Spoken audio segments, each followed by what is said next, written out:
Hi, my name's Greg. Today I'm going to be replacing front brakes on my truck, which is calipers, pads, and rotors. I've had some noise lately, and I've kind of already done a pre-inspection and bought the parts. One of the things with this brake job is retracting the caliper pistons, and it's important to check the brake fluid first. So I'm going to pop the hood. It's a good idea to wipe the cap off and the master cylinder fluid reservoir to make sure no contaminants get inside. It's actually a clear reservoir, so you can kind of see the level through the side, but I'm actually going to remove the lid anyway. This actually looks like the fluid level's down quite a bit. If there's any doubt, I'll normally remove a little bit with some type of suction device like a turkey baster. But one thing to keep in mind, and it's extremely important, that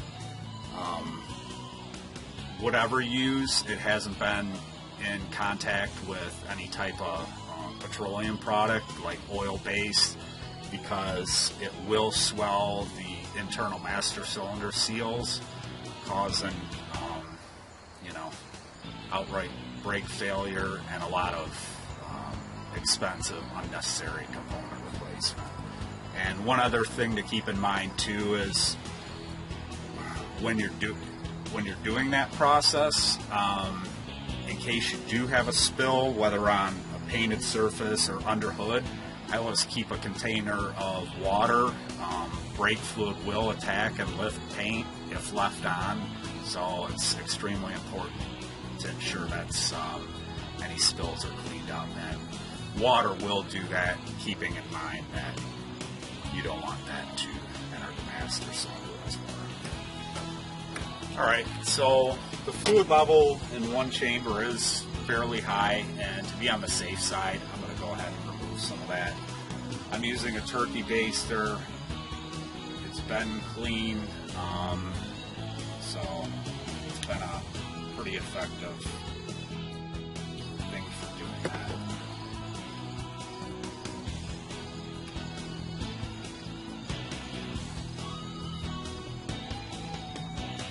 And I've probably got the fluid level maybe a ½ to a ½ inch below the top of the reservoir, so I think that's going to be good. Well, one thing I want to mention is if you're not using like air-operated impact tools to remove your lug nuts, now is the time to remove your wheel cover and locate your wheel lock and crack your lug nuts loose, probably just 1/8 of a turn, enough to break the break them loose. So something to keep in mind.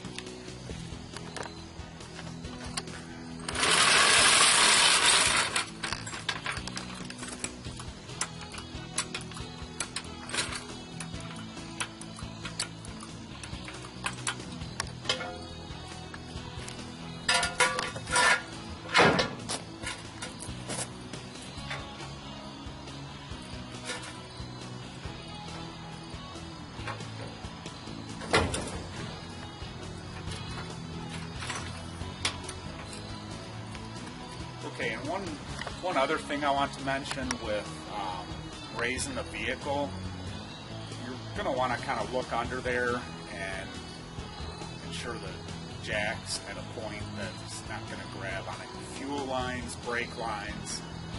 A lot of time manufacturers, they're tucked at least up on the trucks and the frame, but it's definitely a good idea to look at that.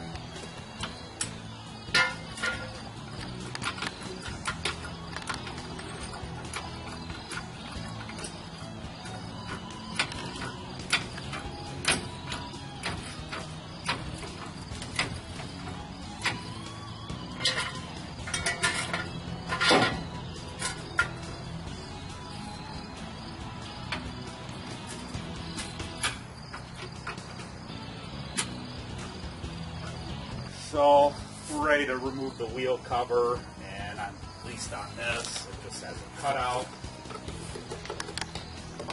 Use a suitable screwdriver tool to remove it. These wheels are obviously corroded, but if you have extremely nice wheels, you may want to protect that with some type of tape or a rag when you try to cut them. So I've located my wheel lock. It's actually one of the first things you should do, because without this, at least on my vehicle, and most of the time they're standard on a lot of vehicles, you won't be able to remove the wheel.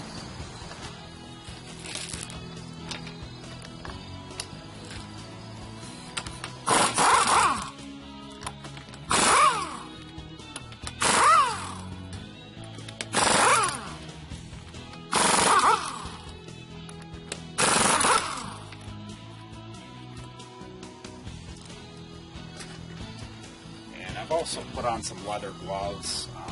It just helps protect your hands. I found the rubber gloves are okay for dealing with oils, fluids, those types of things, but they easily tear for this type of work. Alright, so we're now at a point, we're almost ready to remove the caliper to knuckle bolts, but first I'm going to compress the caliper piston somewhat, just to make caliper removal easier. And I just have a screwdriver between the rotor and the caliper itself. Doesn't have to be a lot. Let's now move back a little bit. One thing I've determined to be a bit easier when replacing a caliper is to loosen the brake line banjo bolt before the caliper's unbolted. I'm going to loosen it and just give it a little snug so it doesn't leak. I think we're ready to remove the caliper bolts.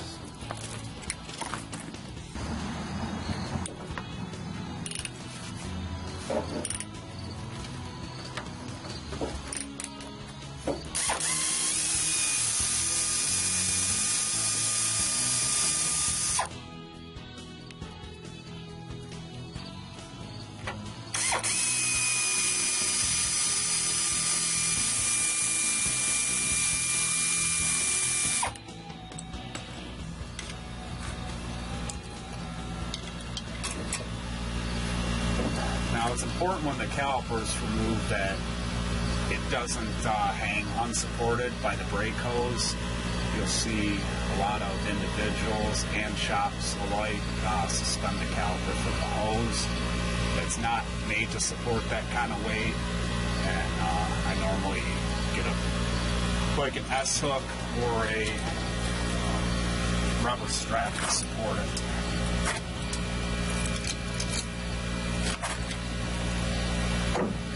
But before I do that, I'm going to remove the outer brake pad and retract the caliper piston.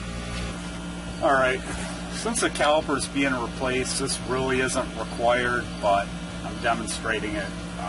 If you're simply doing a pad replacement, then you will need to retract the caliper piston fully in order for the caliper to fit over your rotor when you assemble it. So I actually have this tool, a simple C-clamp around the caliper body, and the old pad is cheap and simple enough.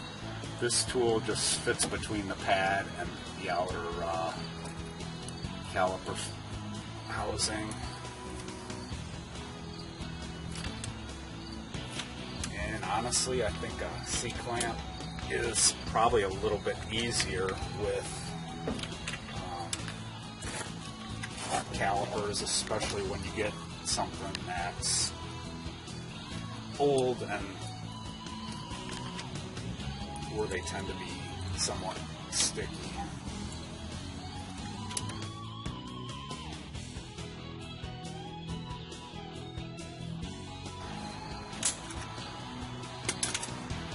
Alright, it's almost there. It would need a C-clamp to fully retract it.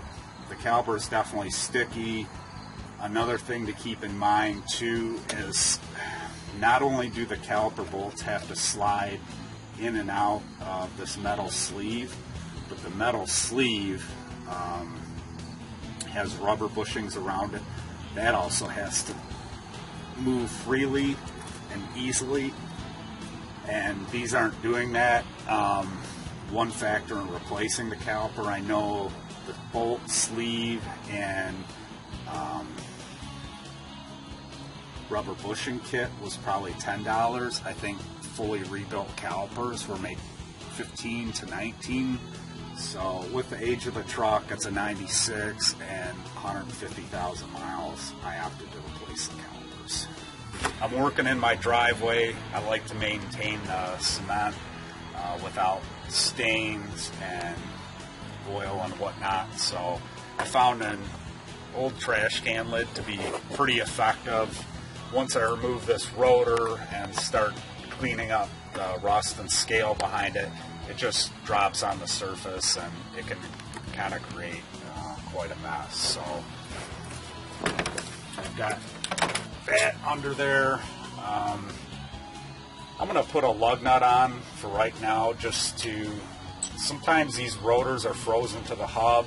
With this one, it's not the case. It's kind of wanting to move when I undo the caliper bolt. I have brake hose pliers for crimping the hose, preventing fluid loss and things. So I'm going to go ahead and do that now.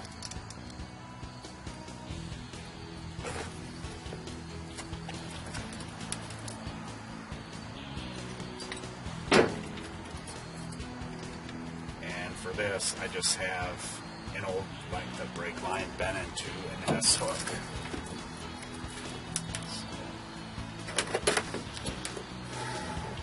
This now.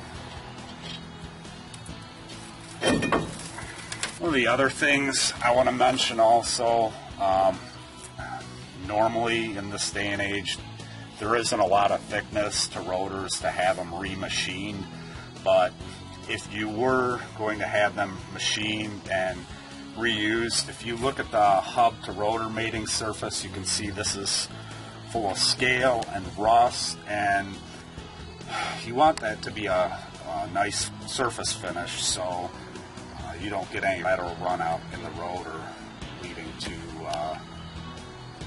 brake pulsation. So keep that in mind. Normally when I do a brake job, I tend to put anti-seize behind the rotor, just a thin film to keep it from fusing to the hub itself. I know here in the Midwest, with the winters and road salt used, it's pretty common. Another thing too that's important, you do have a lot of dust generated by the brakes. Some of the aftermarket pads, there is a chance asbestos has been used. Regardless if it has or hasn't, the dust itself can be a major hazard. So I usually try and spray the surfaces down with solvent like brake clean to kind of not only minimize that dust, but rinse it away and just keep it from becoming airborne when the surfaces are clean. So.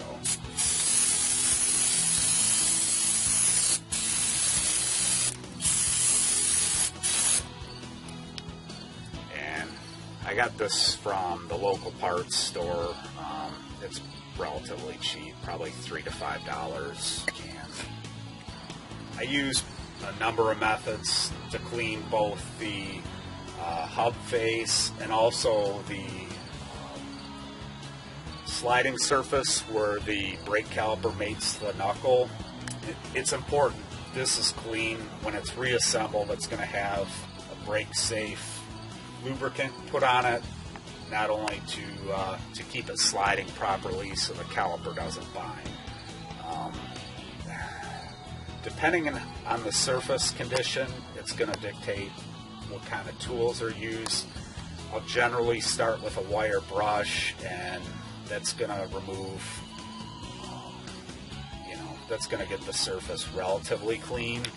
I also have a 90-degree die grinder. It's equipped with like a Scotch-Brite type nylon pad. It's more aggressive. It's a lot quicker. It's pretty safe to the surfaces. You can also get a sanding disc type that's probably a little more aggressive, and you could remove some material. You want to minimize, you want to remove the rust and scale, but in the mounting surface itself, you really don't want to remove anything from the base metal. And for the backs of rotors or anything that's extremely corroded, I have a 90-degree angle grinder, electric, equipped with a knotted wire wheel brush. It's probably an extravagant purchase for just routine brake jobs, but I do find that it cleans fairly aggressively without removing metal from the base surface, which is desirable. So now I'm just going to try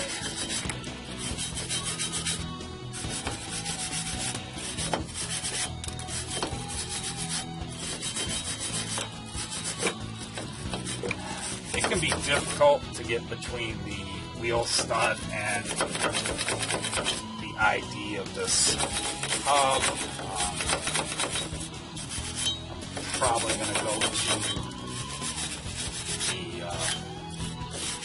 the angle grinder, but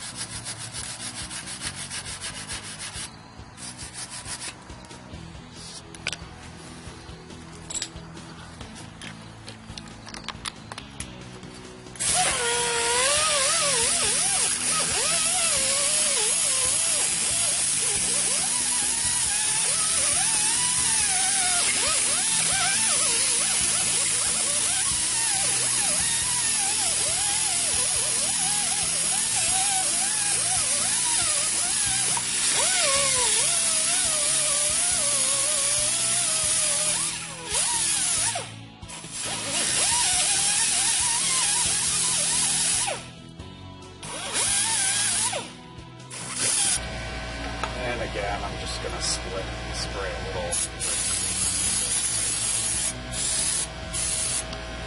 You notice the hub to rotor surface has been cleaned.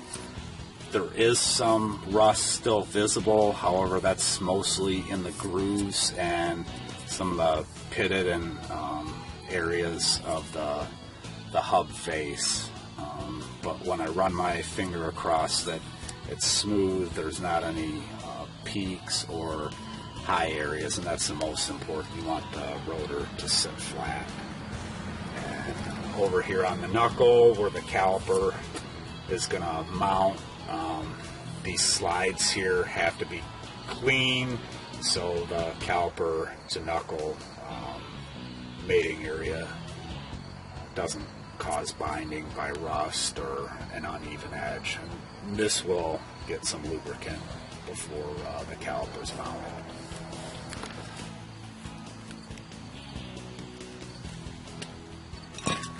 Alright, so I'm almost ready to replace the caliper, but one important thing is I'm just going to take a wire brush, remove some of the scale around the brake line to caliper fitting.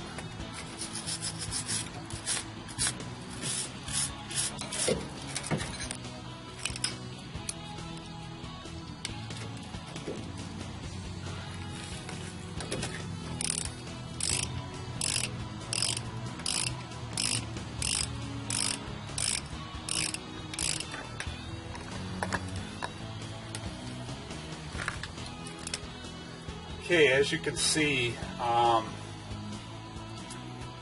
hold the brake line to the caliper body itself, it's just a straight bolt called a banjo bolt. It doesn't have a taper, and its sealing's done by a copper washer between the brake fitting and the bolt itself on the outside and the same on the inside. You can see here it's stuck to the caliper. So I have that off. You can see with the brake hose pinch, there's a minimum of fluid loss. And I am capturing the brake fluid in a drain pan. It's important to follow local laws and regulations in disposal of that fluid.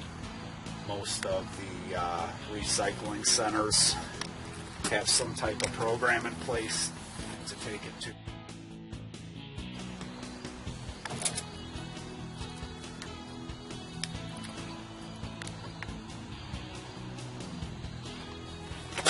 One other thing to keep in mind also is if you're buying a rebuilt caliper, there's likely a core charge. Most parts stores, it's a requirement you keep the original box and return the part in the original box or they won't accept it. I have my banjo bolt removed. I'm going to wash that down with brake clean. You'll notice I have some nitrile gloves on. The brake clean itself is very drying to skin. And the nitrile gloves, I think I bought 100 pack at Harbor Freight for probably $10. So they're good at protecting your hands. Here, the copper washer is now unstuck. I'm going to wash this fitting again.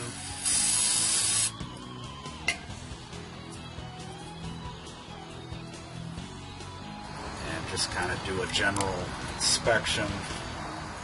Try to get it clean as possible with the wire brush.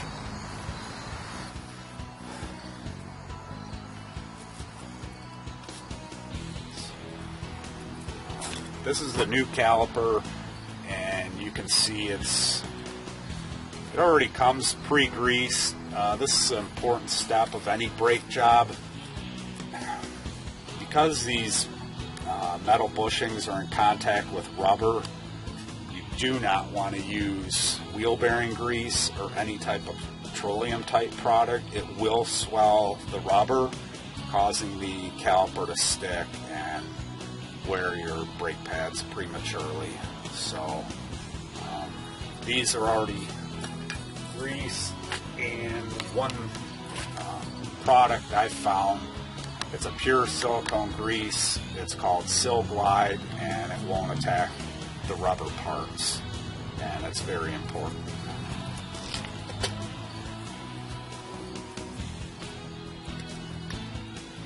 Okay, the brake caliper kit in this case comes with new copper washers. It's important these get used.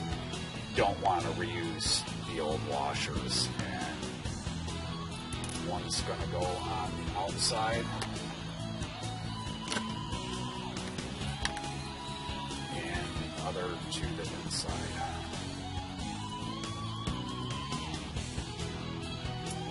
Caliper is ready to be fitted to the line.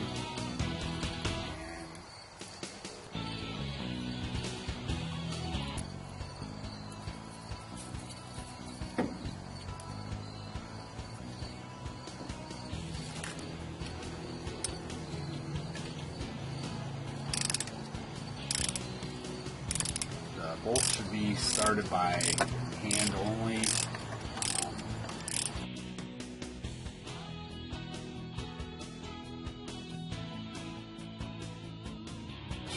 Support the caliper.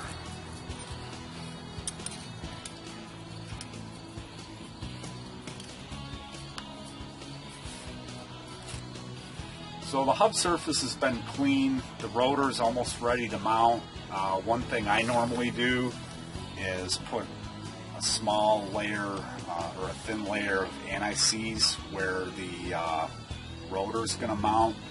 It's important you don't get any on the wheel studs, because that will adversely affect your wheel lug torques, and it could cause the lug nuts to come loose. I have been told by parts personnel before, trying to sell my anti-seize that I needed to put it on the studs, but any manufacturer that I've seen just recommend the threads be clean and overall dry. And if they're really rusted up, you can always take a wire brush to clean them. And I just, again, put a kind of a thin layer around the idea of this hub. It just, should you have to service any other part in here later, it makes disassembly that much easier. I feel that's important to discuss is anti-corrosion material that normally has to be removed. This is actually a Bosch rotor. It's got like a phosphate or some type of anti-corrosive material applied to the surface, and it's throughout the component. It's almost like a silver paint or finish.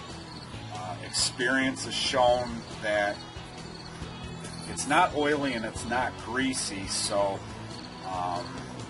it really doesn't have to be washed off with brake parts cleaner, which is the norm.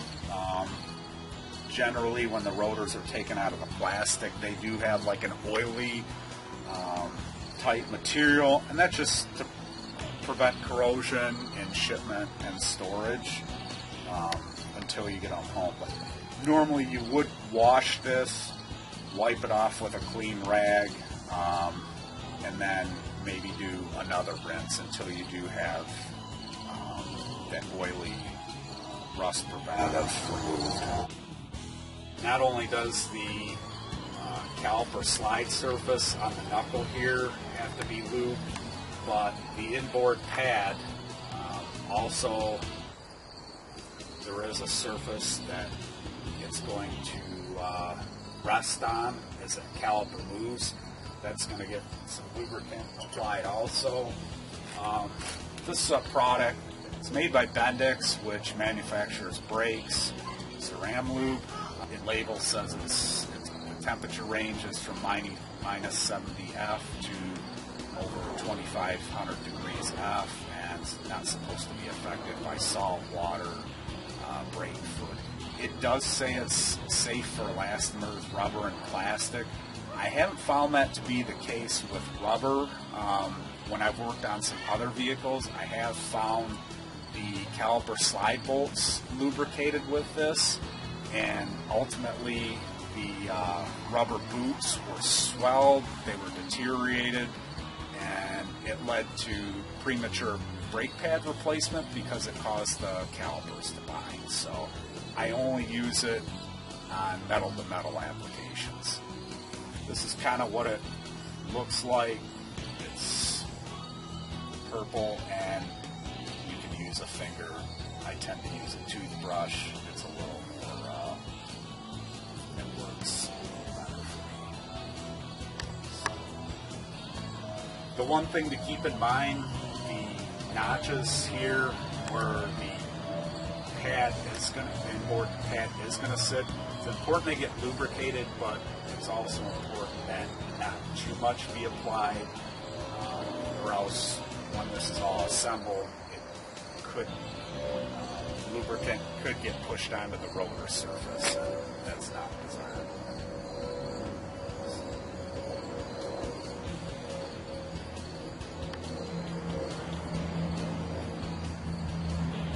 I'm now ready to install the rotor.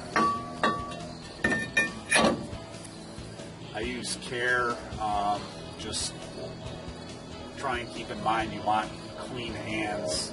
You don't want the surfaces contaminated with grease or any other type of material. And what's worked best for me, I always just take a lug nut and thread that on, kind of hold it in place. It's easier for assembly, and for some reason if you should bump it, you don't want it falling off and damaging the part, number one. Number two, landing on your foot and causing injury. I'm nearly ready to put on my brake pads. I did apply a little bit of lubricant to the caliper housing. Inside here, you can see the brake pad. It actually has fingers. As the pad wears and the piston moves out, the pad needs to freely in there. I did put on lube sparingly so it doesn't get transferred to the rotor when this is assembled. And the brake pads themselves, you can see it has metal tabs, and that's just going to keep the pad in place. It's going to lock it to the caliper piston.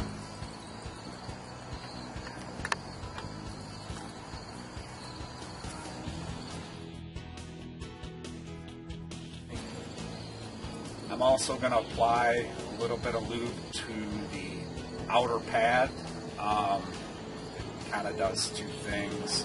It keeps any noise from the caliper to pad mating surface, but it also keeps, it's a bit of a rust preventative also.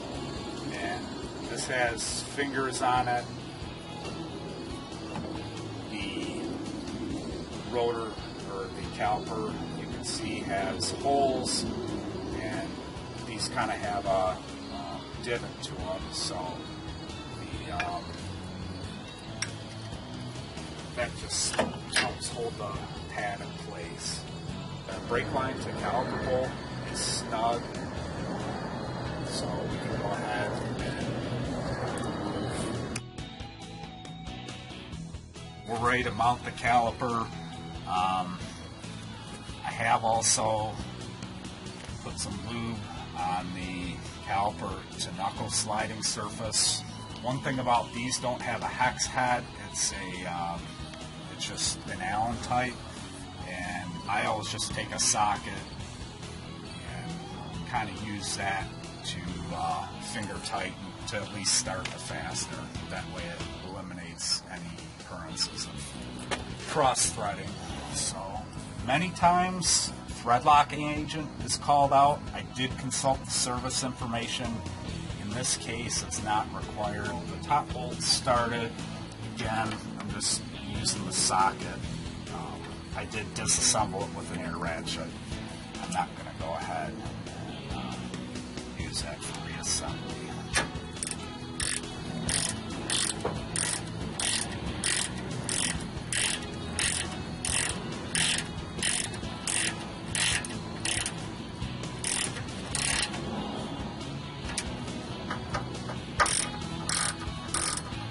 And always make sure you torque the bolts to the manufacturer's specification. Just tighten this. Again, make sure the fasteners are torqued to the manufacturer's specification. Alright, so I have the torque spec. It's important you hold the torque wrench in the middle of the grip. You don't want to be at the top or the bottom. It can affect the torque readings. So, and this type here is a quicker type, and the same applies for the brake hose to caliper. Alright, so our calipers are bolted on. We need to bleed the hydraulic system, but I'm actually going to flush the brake system also. I took a turkey baster and removed the fluid from master cylinder reservoir, and one of the reasons is the fluid for a while can absorb moisture, rubber particles from the seals. It reduces its boiling point. We removed the fluid and kind of just wiped out the reservoir with a lint-free rag. I have some new brake fluid. It's important when it's open to always close the top immediately after you're done using it. It will absorb moisture, and that will affect its boiling point, which has an effect on fluid performance. And it's also important to read your fluid reservoir lid. Normally that's going to lists the brake fluid type requirements. This is .3.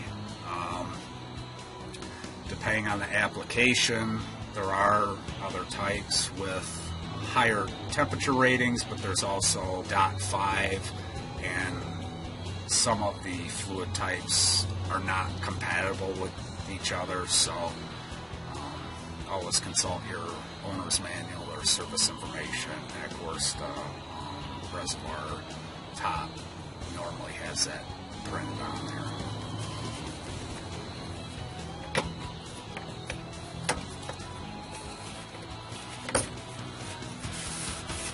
It's also important not to overfill it because there is a diaphragm underneath this cover, and if you fill the reservoir all the way to the top, when you install this lid, the fluid's going to overflow and make a mess. Now that the caliper is reinstalled and we've removed and installed new fluid in the brake master cylinder reservoir, the next step is to lead the caliper.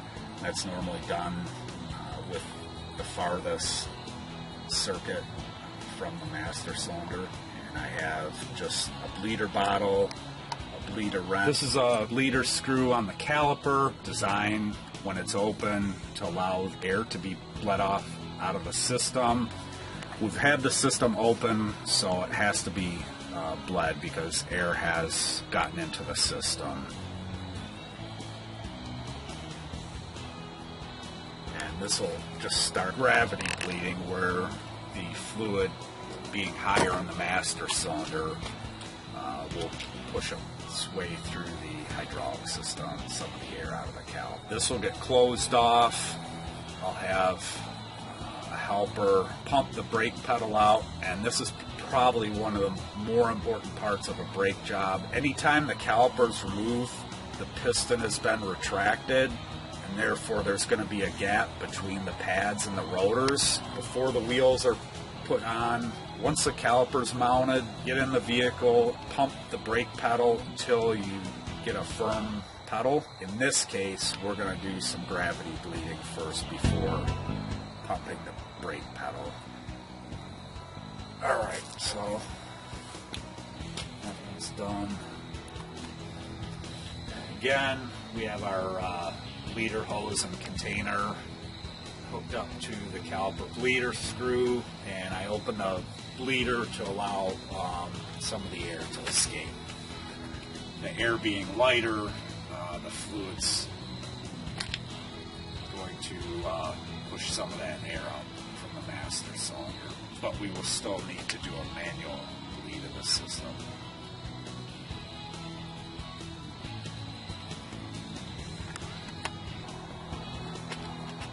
I did pump the brake pedal up. There is a firm pedal. They're really, with new pads and new rotors, really once you're done, you shouldn't have very much travel on that pedal. So we're almost ready to start the manual bleed. One thing I found that's easier is to either open both windows or crack a door. And what the second person normally does is I'll leave the bleeder screw closed.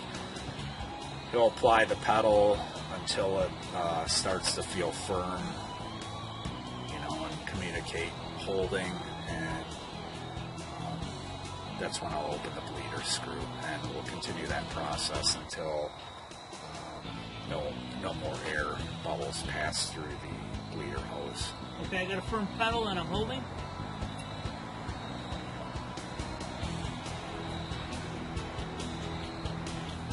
Okay, we didn't get much air out. Okay, pump it up. Holding. Okay, we did get some air bubbles that time, so that's a good sign. Closing the bleeder, and just as a side note, this is actually, you can use really any wrench as long as it's the right size. This is a specialty bleeder wrench. This is easy to get to in some cases. It's not always that easy. easy to access the bleeder screw. But regardless, I kind of prefer a 6-point wrench over a 12-point just to prevent rounding off the edges. I think it allows for more torque on the bleeder screw. Alright, pump it up. Holding. We got a tiny air bubble that time, but it looks like a lot of the air is coming out of the system. Go ahead and pump it up. Holding.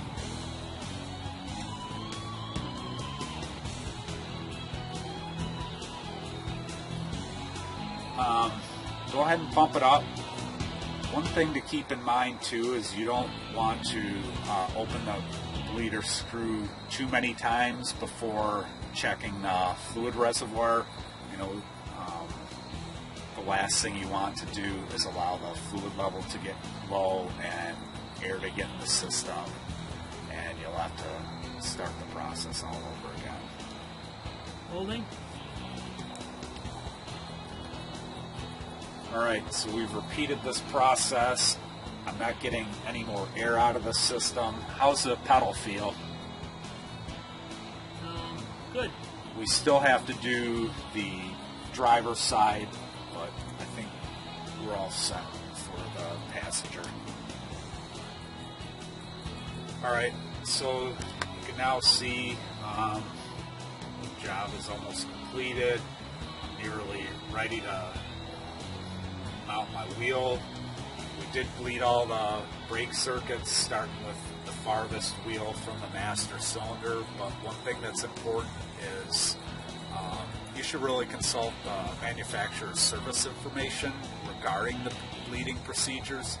This has an ABS system, and when I looked, there isn't anything out of the ordinary.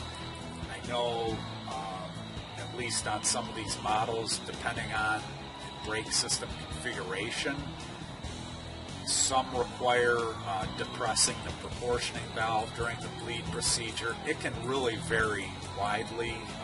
Some may require doing a manual bleed and then going in with a scan tool, depending on, again, the system design, what the manufacturer requires, and it's really important that it gets performed to the steps they call. A wheel and tire, I'm going to remove the lug nut that I used earlier to retain the rotor while I was mounting the caliper.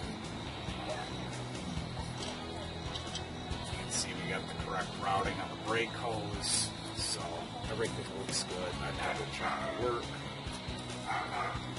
And normally I'll just put a coat of anti-seize where the wheel mounts to around the hub.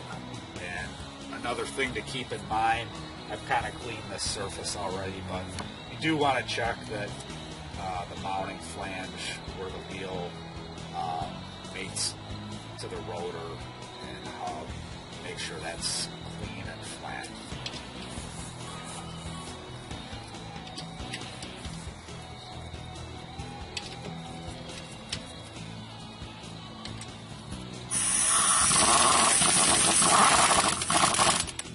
Hold the wheel as it's going on just to make sure it centers itself. Definitely it's sitting flush, so I'm going to tighten but not torque the other lug nuts just to get them snug, and I'm going to work in a star pattern. We're at the point the wheel's mounted. It's tight but not as final torque, and I'm just going to raise the vehicle and remove the support.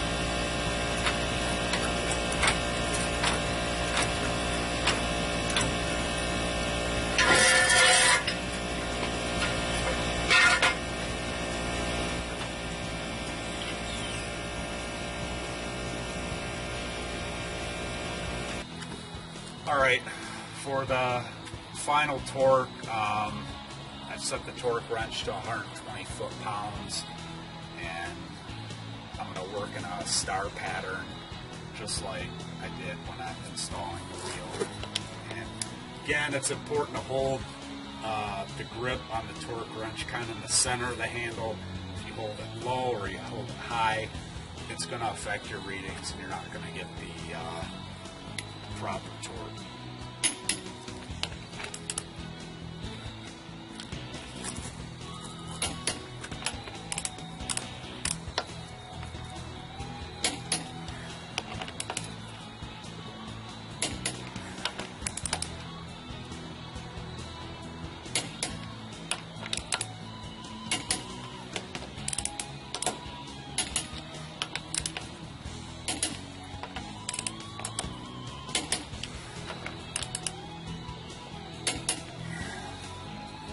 And once I've done the initial torque, I'll just go around once to make sure I haven't, by chance, missed one.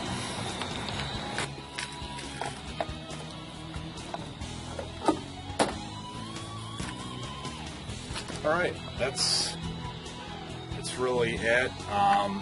We'll go ahead and close the hood. One thing before you start it with the vehicle on the ground, just give that brake pedal a few last applications, make sure it's where it's at. You should be ready for a test drive.